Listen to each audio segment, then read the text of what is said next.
Rome, Italian archaeologists have again unearthed the well-preserved, colorfully patterned mosaic floors of an ancient Roman villa in a vineyard that was last excavated nearly a century ago and then lost to public memory. The site, near Verona in northern Italy, was known to scholars through photographs taken during an earlier archaeological campaign, in 1922. But the villa was reburied at the time, and effectively forgotten. But not to archaeologists. Nearly 100 years after the last excavation, a state-funded effort began last year to try to find the long-lost mosaics. At first, it was a bit hit or miss, because the archaeologists who worked a century ago had not fixed the precise coordinates of the villa's location, according to Gianni Dizzicato, the state archaeologist leading the current excavation. But on May 18, archaeologists hit pay dirt, uncovering part of a mosaic that Mr. Dizzicato knew well from the century-old photographs. It was one of the most moving experiences of my life, he said of the moment when the team at the site unearthed a strip of mosaic, between 3 and 5 feet underground.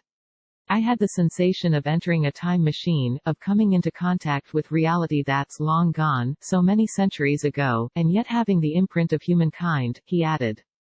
I cannot help but think of the people who laid the mosaics, of the people who lived there, not only the aristocrats, but the dozens of servants and farmhands who lived on the land. That deeply moves me, he said. Though the name of the long-ago owner of the villa is not known, Mr. Dizzicato said that the quality of the mosaics suggested he had been well off, possibly a local official or an associate of the imperial entourage. The overall layout of the villa, which might have been about 10,000 square feet according to Mr. Dizzicato, still has not been mapped out because the excavations have far to go.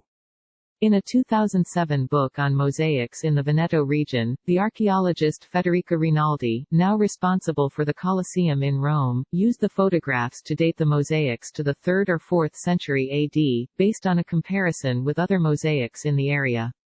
It's an important find, Ms. Rinaldi said of the rediscovery. Verona's ancient inhabitants had unique tastes in flooring, she added, and few villas have been found with such well-preserved and well-executed examples. A few mosaics from the villa were first accidentally found in 1887 when work was done on the vineyard, which is near the town of Negre di Valpolicella, in a part of the Veneto region known for its wine. At the time, the vineyard's owner was free to profit from the mosaics, and he sold them to city officials in Verona. They are on exhibit at the city's archaeological museum, alongside mosaics from other ancient Roman villas near Verona, an outpost so important for its temples and monuments in ancient times that it was known as Little Rome, Mr. Dizzicato said. The land changed hands and a proper archaeological campaign in 1922 sponsored by the local fine arts authorities excavated an area of around 3,000 square feet that uncovered other mosaics from at least 5 rooms, as well as the remains of painted walls. The dig was photographed and documented, but the mosaics were not removed, in part because funding never arrived and in part because the restorer dragged his heels. The owner of the field grew impatient and decided to rebury the mosaics and farm the land, Mr. Dizzicato said. He planted a vineyard, and it was all forgotten. Local lore among the area's farmers, as well as scholarly publications, kept the memory of the buried mosaics alive. When a local resident built an underground cellar nearby, Mr. Dizzicato grew concerned that further construction could inadvertently put the mosaics at risk. So the search for the mosaics began. First, archaeologists used ground-penetrating radar, which didn't go well because the terrain and the vine roots disturbed the reading, Mr. Dizzicato said, who then began a more traditional dig. The mosaics were found in an area about 50 yards from where the archaeologists had begun excavating, in a vineyard belonging to 2 owners. They have been good sports about the dig, Mr. Dizzicato said. The excavation is being carried out in trenches, so as not to disturb the vines. Now, however, the archaeologists have to decide what to do next.